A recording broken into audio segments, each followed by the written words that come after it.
Yo, what's up guys? It's Kimmerman from Kimmerman Dumbbell Studio, and today pag-usapan natin yung mga October 2025 overhauls natin, mga nabili natin dyan sa Shopee Philippines, at umpisahan na natin ng mabilis. So mag-umpisa muna tayo sa mga bootlegs, mga peking model kits. So I got here the band Tolgis 2, my third installment for the Tolgis series. So I got already the band Tolgis 1 and the band Tolgis 3 from Zex Marquis or kay Miliardo Peacecraft. Now I will include Tres Cushionada's Tolgis 2. So totoo lang, meron na akong Tolgis 2 noon, pero nung nakita ko kasi na mayroong parts na sira, pinapalit ko kay Hobby Wang. By the way, I bought it from Hobby Wang. And yun nga, nung pinapalit ko kay Hobby Wang, ang binigay niya sa akin is yung Dragon Call. Kasi wala pa siyang stock ng Tolgis 2 that time. Hindi niya pa napalitan yung part.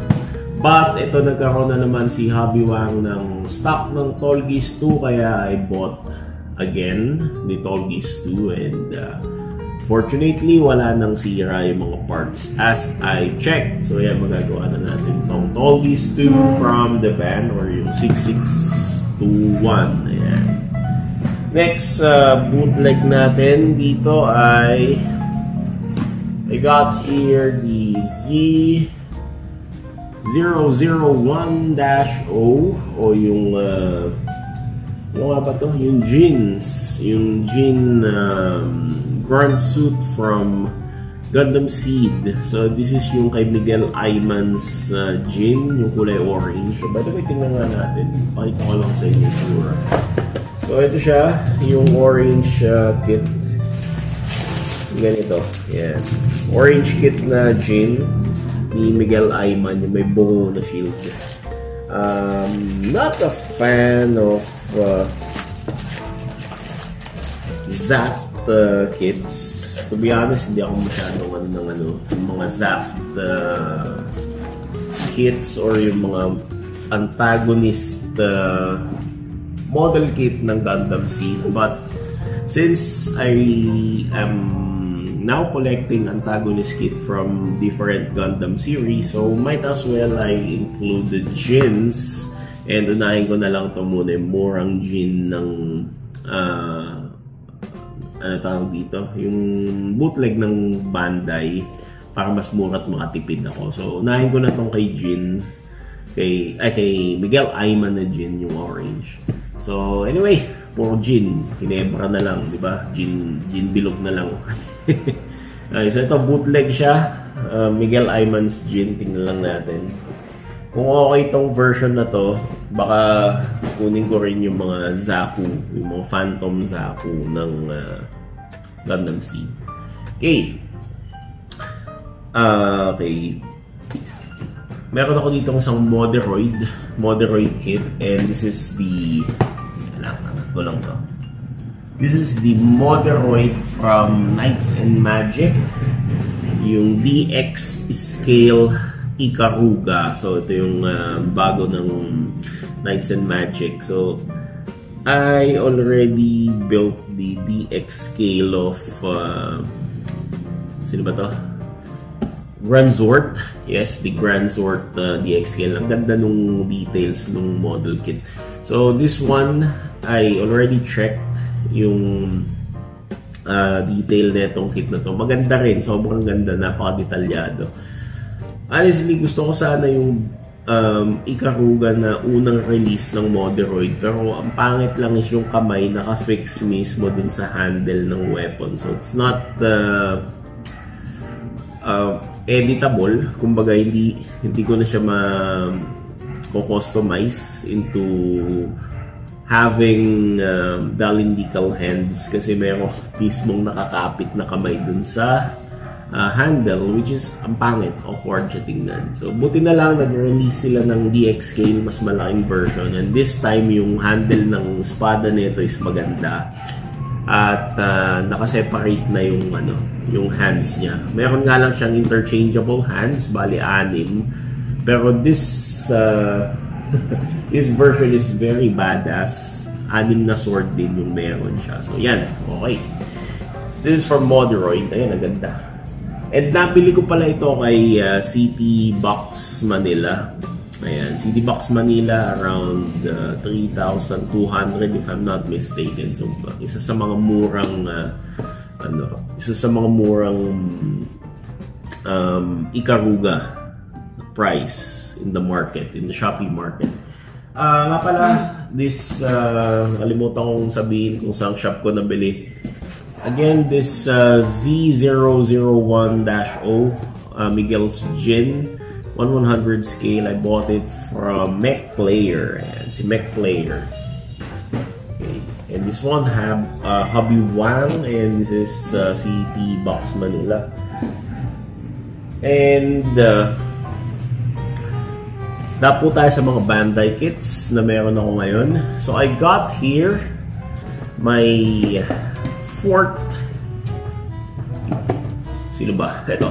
My 4th installment, since I already started collecting Gundam Wing kits. I already collected the TV version, the Wing Proto Zero and Bandai, then Gundam Death Sight Bandai, and Gundam Heavy Arms Bandai. And this one, my Bandai kit here, Gundam Sandrock. So ito na. Nung mga unang nangongolekta ako ng Master Grade, hindi ko talaga kinonsider tong mga to kasi nalilitan ako sa scale or sa size ng mga Gundam Wing kits kasi di ba bansot sila, parang mga nasa 17 centimeters sila.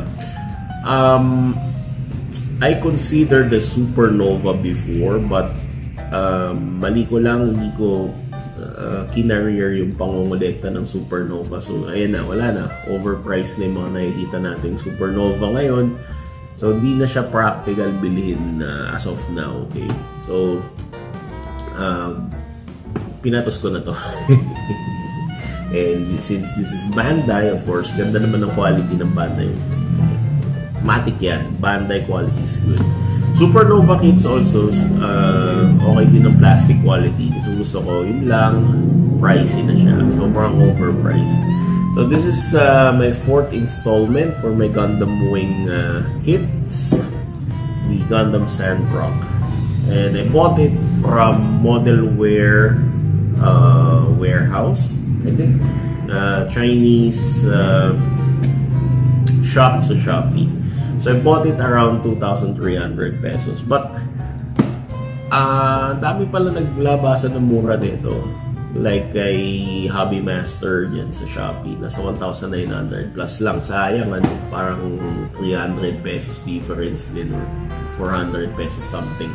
Anyway, nabili na natin. So okay na yan. At least meron na tayong Gundam Sandrock in my 5th installment for my Gundam Wing series. This is the Shenlong Gundam. So ayan na, kompleto na yung ating Gundam Wings. Ayan, I'm so excited. And dun sa Gundam Seed naman, isa na lang yun hindi ko pa nabibili, yung Blitz Gundam. So Gat Boys and Wing Boys, kompleto ko na. Kompleto ko na, hopefully.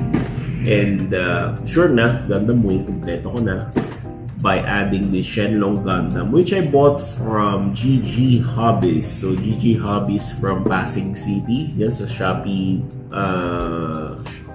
page din niya. I bought it around 1,950 pesos, and napakamura. And my Holy Grail finds here. So I got here 2 Holy Grail finds for this month, and one of that is, mamaya na yun. Alam nyo, nakita nyo na no? So, dito tayo kay Jian. Ito, Jian by yung kay Mukuve from Mobile Suit Gundam series. So, isa sa mga kalaban ni Amuro Ray. Ito ay isang Zeon mobile suit. And one of, to be honest, I'm considering this before. Because gusto ko yung appearance ng Jian. Parang napaka-unique. Isa siyang Chevalier Knight, mga ganun ang datingan. And since hindi pa ako fan ng mga antagonist characters, hindi ko siya kinonsider. But nasa ano ko na to, nasa list ko na before. But now, since I already started collecting antagonist kits, I already include yung Gian natin dito. Hindi ko lang kagad ito nabili kasi ang daming overpriced na presyo nito sa Shopee. But thank you, Toy Town. Ayan, Silverge. Ayan, Silverge Toy Town. Disclaimer lang, tsaka ano lang, honest opinion or honest narrative ko lang. Hindi ako fan ng Toy Town kasi unang-unang mahal ng mga kit nila dyan. Namamahalan ako kasi marami, aminin natin, or in my case, I always look for the cheaper kits. So I always buy dun sa mga shop na magbababa ng presyo. So wala akong pinipiling shop. Ang pinipili ko yung presyo nila. O sino yung may pinakamurang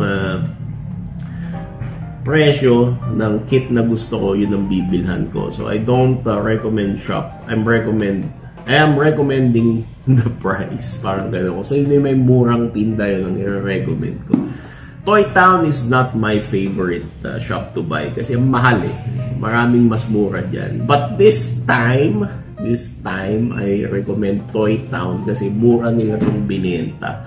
So this is 2,200 pesos but I bought it using Shopee vouchers. I bought it around 1,800 compared with the 3,000 plus and the 2,800 na price nito sa ibang shop sa Shopee. So I choose Toy Town. Bigla ko lang nakita, uy, mura yung Toy Town ngayon.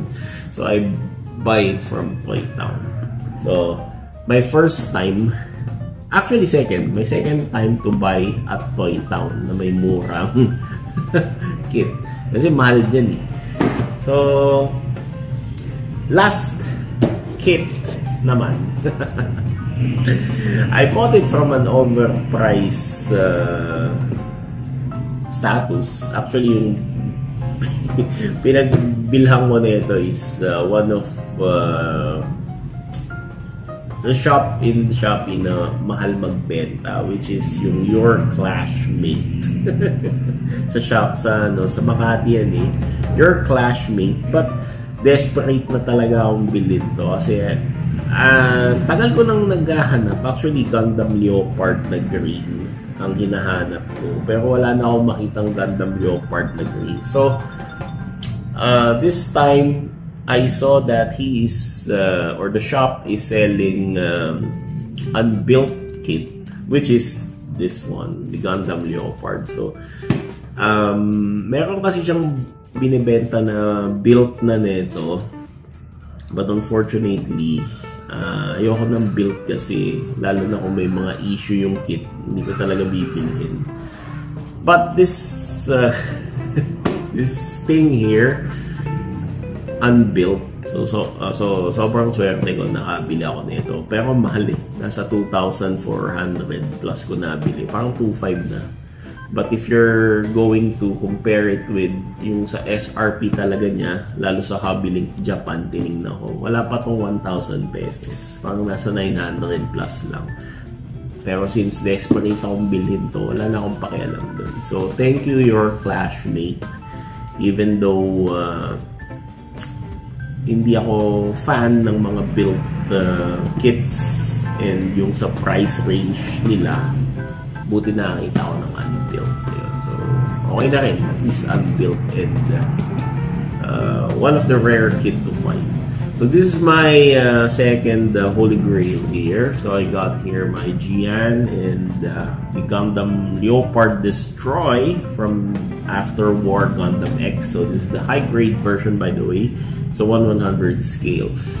I got my Air Master Burst already, the HD version, and the 1/100 Master Grade Gundam Double X. So kompleto na yung Freeden team ko at last.